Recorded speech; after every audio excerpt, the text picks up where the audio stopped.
এইভাবে ভাতটাকে নিতে হবে, নিয়ে একটু লেবু চিপে একটু লেবু নিতে হবে, দেখো, নিয়ে এইভাবে ডালটাকে হাত দিয়ে গুলিয়ে নিতে হবে, নিয়ে আর একটু ভালো করে মাখতে হবে। বিউলির ডাল আলু পোস্ত দিয়ে খেতে ওহো হো যা লাগে না।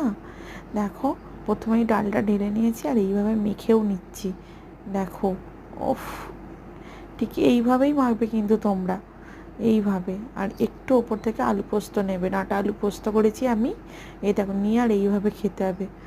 ও, মুখে দিতেই সেই স্বাদ, এক্সপ্রেশন দেখে বুঝতে পারছো তো, সেই স্বাদ। Of, lovely.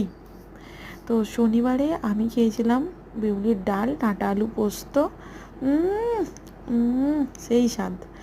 ভিডিওটা ভালো লাগলে please to like, share and subscribe. Tata. Tata সবাইকে।